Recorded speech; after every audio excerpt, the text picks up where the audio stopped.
Welcome, everyone, to this special Cuse Countdown interview. We're joined by Duke play-by-play David Shumate. I'm Gil Gross with Chris Sachi and Sam Lebowitz. David, thanks so much for doing this. For sure. Thanks for having me on. It's not easy as a program to not live up to preseason hype, and I think it's fair to say that about the Blue Devils right now at 0-4. It happened to Syracuse last season in a very similar manner. What's the feeling around the program right now? Yeah, it's been an interesting start to the year. I mean, I think everything is kind of encapsulated in what's been going on with the pandemic and all the protocols that have had to go into that. And Duke has been uniquely affected by that simply because you hear the term developmental program thrown around a lot, but that's true here at Duke. And it was close to 130 days that the guys went home for spring break and didn't come back. School got shut down, and Duke was one of the last schools to bring the kids back on campus. So, I say that, and we'll talk about the football side of this, obviously, but that's a piece of the story, particularly when you have a transfer quarterback, when you have a head coach that's taking over the play calling duties, all those sort of things, and the limited interaction you can have. And even when they got here on campus, just like everybody else, you can't go in the meeting rooms.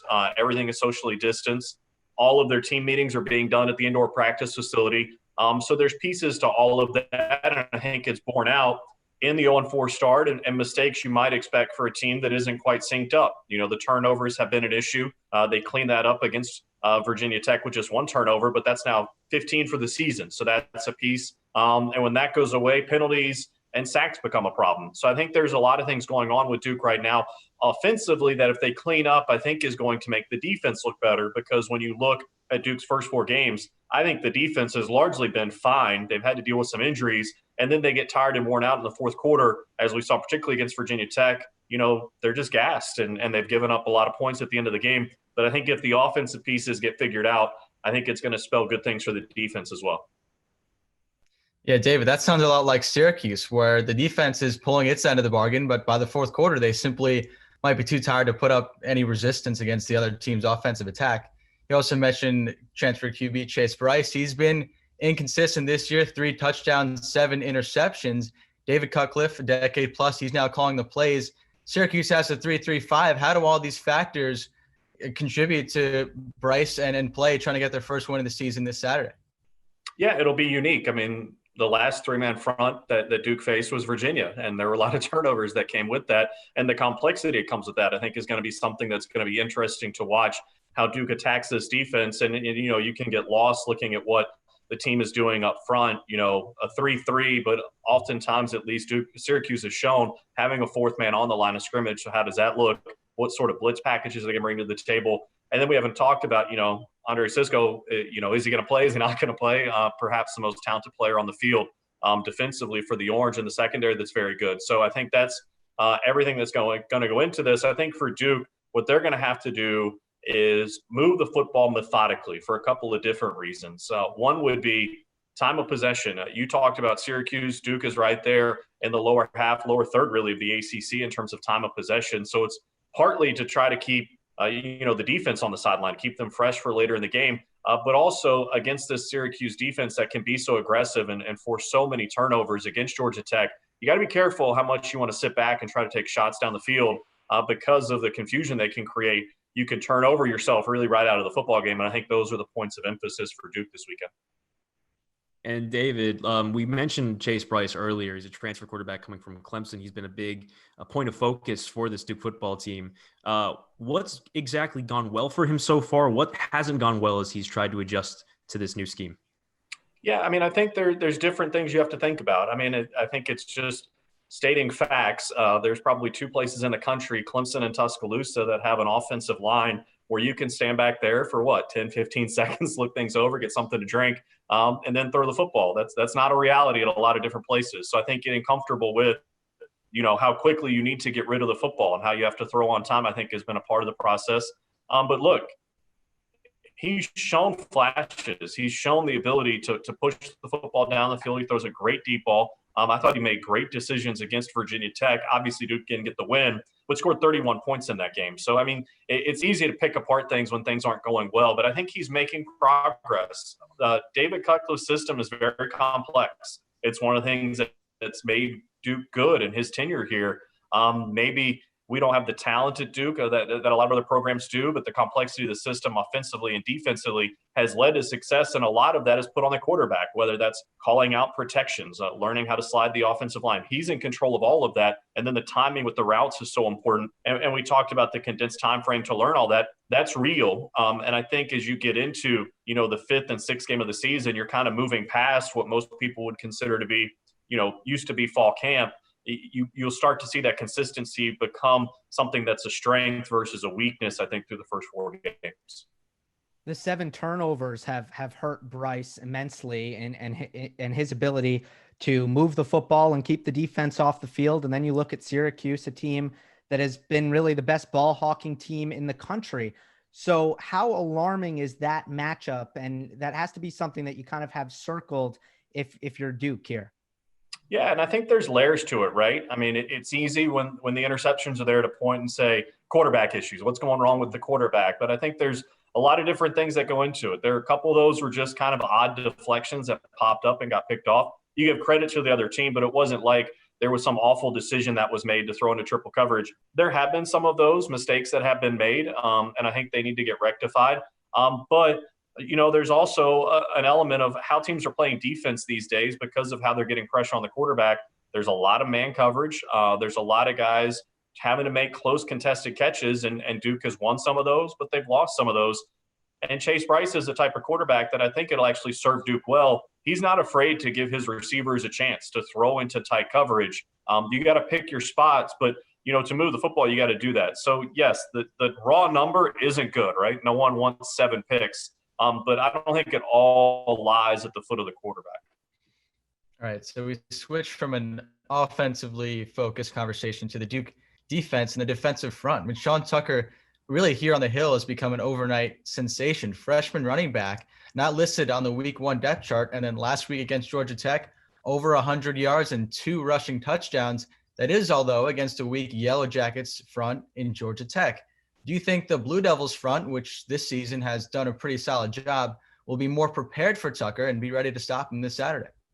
It'll be interesting, and obviously that play he made early in the game, the touchdown where he rolled over the defender and stayed on his feet and took it to the house was very impressive. It's easy to see the raw talent that he has. Duke's run defense has been largely pretty good this year. It kind of came apart in the 4th quarter against Virginia Tech, and you can look and say, how do you call a run defense good that just gave up 300 yards rushing? But almost half of that was in the 4th quarter, when I would argue that the defense was really tired. That's been a point of emphasis this year because if you look at the last 3 or 4 years for this Duke defense, they've been among the best in the ACC at stopping the pass and have given up some yards on the ground, and I think they've made a conscious effort to get better at that. They do have some young linebackers that I think will be a big part of that story. You mentioned the guys up front, Victor Dimukeji and Chris Rumpf. I would think who you're talking about, the 2 guys that most pro prospects are talking about.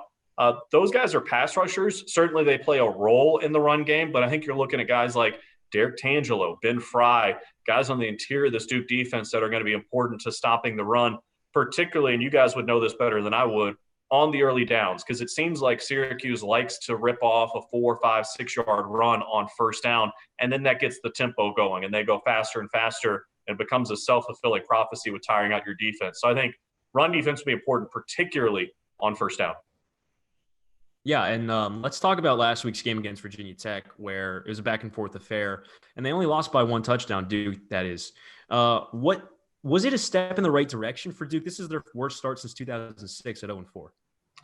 Yeah, there's no question. And I think, the start statistic is fair, but you have to encapsulate it in the fact that there is no non-conference this year.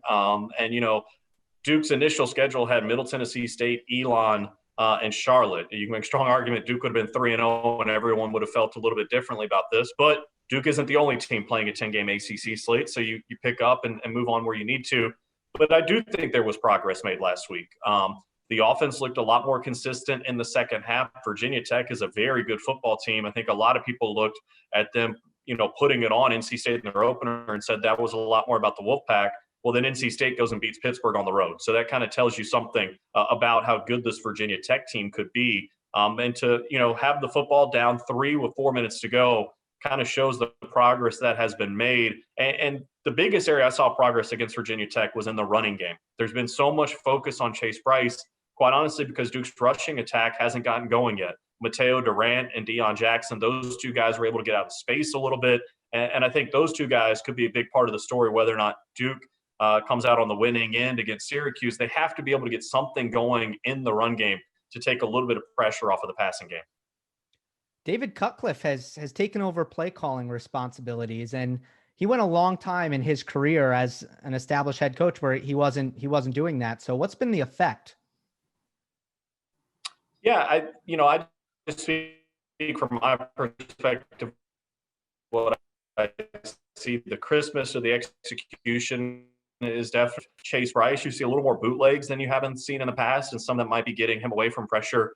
Duke for several years now had been famous for having running quarterbacks. Daniel Jones obviously could run Quentin Harris a year ago.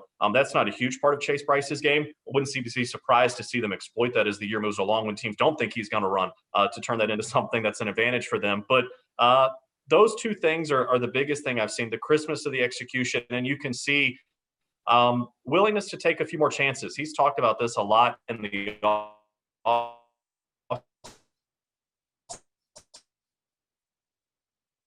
want to answer to. You want to take a shot, you take a shot. You don't have to worry about being called out of the meeting room or what's going on. It's just a fact.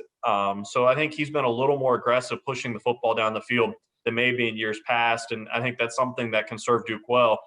Just to show people you're willing to take that chance so they don't crowd so many people around the line of scrimmage. All right, David, this should be the last one for me. You talked about earlier, Chase Bryce, yes, 7 interceptions, but it's not just all on him. And this is something that has been learned from the Syracuse fan base all season long, where Tommy DeVito, the factors around him might be inhibiting some of his success, especially the inability to protect DeVito. Over the past 2 seasons, it's been a difficult time for him in the pocket. Last year, Syracuse led the ACC in sacks allowed. This year, they might be doing the same thing or well on their way to do so. How do you think the Duke pass rush is licking their chops this week against Syracuse? Well, I think it's, there's pluses and minuses to it when you play Syracuse. You got to be careful how aggressive you want to be in getting after the quarterback, because they can get the football out so quickly on quick slants, and obviously have guys who can take it the distance with the speed of wide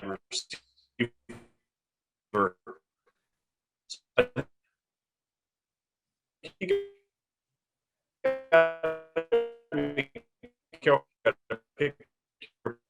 Places, but it's not a city cage exotic in the early downs, but when you have those opportunities and 3rd and 8, 3rd and 9, 3rd and 10 to get after the quarterback, and I think that could be something Duke could have success with. But a lot of people thought that was going to be the storyline last year going into the game, and then Syracuse came out and put it on Duke. So you never know what to expect.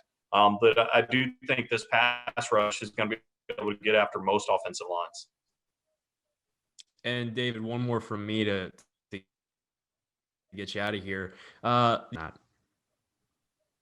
Yeah, I've learned a long time ago. I stopped making predictions when it goes to college football, college basketball, whatever you want to call it. So from what I've seen, feels like 2 evenly matched teams. The biggest thing I expect to see is 2 teams that are fairly desperate. I mean, I know Duke is 0-4, but Syracuse just picked up their first win, and with so many new coaches and a lot of new personnel on the field coming off of an open date, you expect to see some different wrinkles. And to me, the key that I'm going to be watching for both teams really is who can play the cleanest game. I think the team with the fewest mistakes has a really good chance to win.